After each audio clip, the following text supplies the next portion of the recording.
The Xbox CFO, his name is Tim Stewart. He's probably not nearly as well known as people like Phil Spencer, the head of Xbox.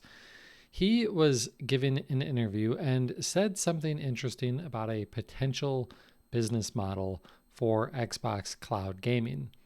So in the US and in all of the markets where Xbox cloud gaming is supported, you only get access to it by being an Xbox Game Pass Ultimate subscriber, which in the US is now $16.99 a month, I believe.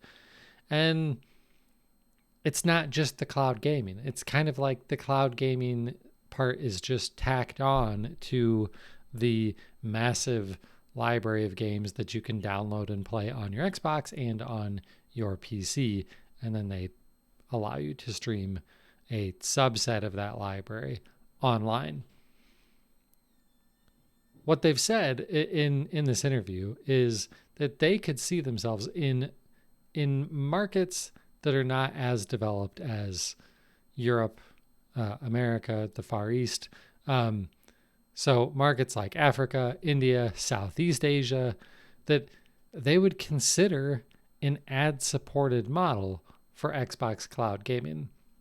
Now, I think their example's ridiculous because what he said was, for example, I could see somebody watching a 30-second ad for 2 hours of game streaming. Really? Really? You're going to give them 2 hours of gaming streaming? Because in every video streaming service out there, if I watch a 30-second ad, I'm lucky to get 10 minutes of uninterrupted video. So I'm sure that model would actually get adjusted by the time it actually hits the real world. But this makes sense. Why not do it? Like all of the video streaming services are doing it because ads are profitable, even right now, when for the last few years the ad business model has produced lower revenues than in all of the previous years. Like ads are not doing well, period.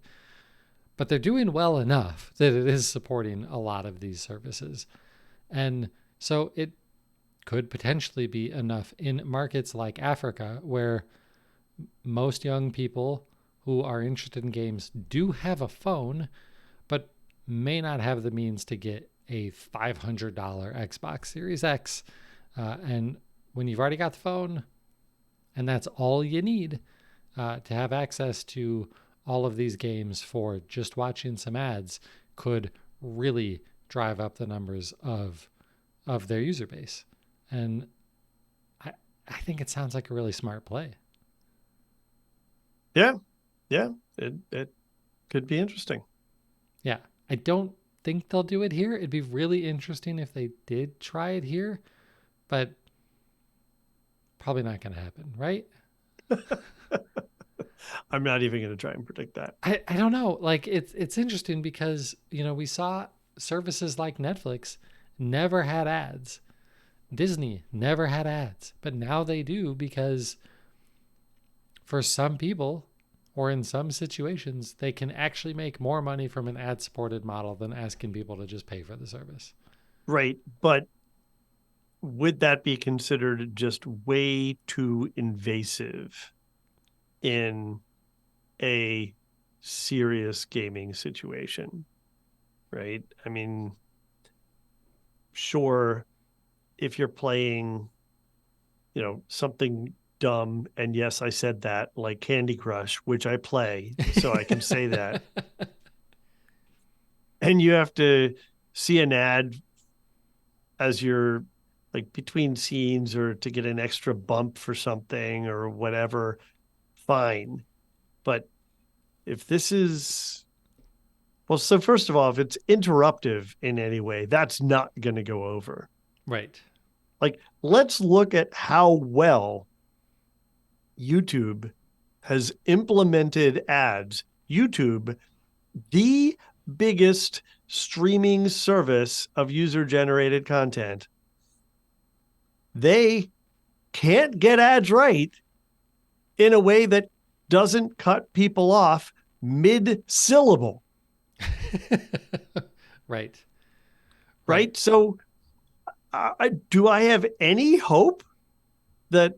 companies are, if they were to try and integrate ads in any sort of game streaming service, would do it in a way that wasn't invasive? No, I have zero hope of that. But that doesn't mean it wouldn't happen. So yeah, I'm making zero predictions. I don't like it. I don't like the idea of it. Yeah. And to do it in games, they would essentially have to have the game developers implement a system into their games that would signal the service to when it was appropriate to display an ad. YouTubers are supposed to do that. They don't. Well, right. But we see that in mobile games all the time, right? Like it's finish a round of a, finish a level or whatever, and you see some ads and things like Right. that. And we don't typically see that on modern AAA games, but you could display an ad at the end of every Call of Duty match. You could. What would make me a whole lot more concerned about that is if Activision figures out, well, we've got to put in this code for displaying ads for it to be on the ad supported cloud streaming service. Why don't we also just insert ads for the people who paid $70 for the game? Yeah, no, no, no. And that could happen. It could Slippery happen. slope. I know that's a lame excuse for not doing a lot of things, but serious slippery slope. Yeah. Yeah. You want to put ads in the things that we're essentially getting for free, that's one thing. Putting ads in a game that you're paying $70 for is another thing. And anybody who's thinking, yeah, but you do have to pay your subscription service plus watching ads with Netflix. Yeah, it's different. It's significantly more cost and things like that. So I think that is different. All right, I think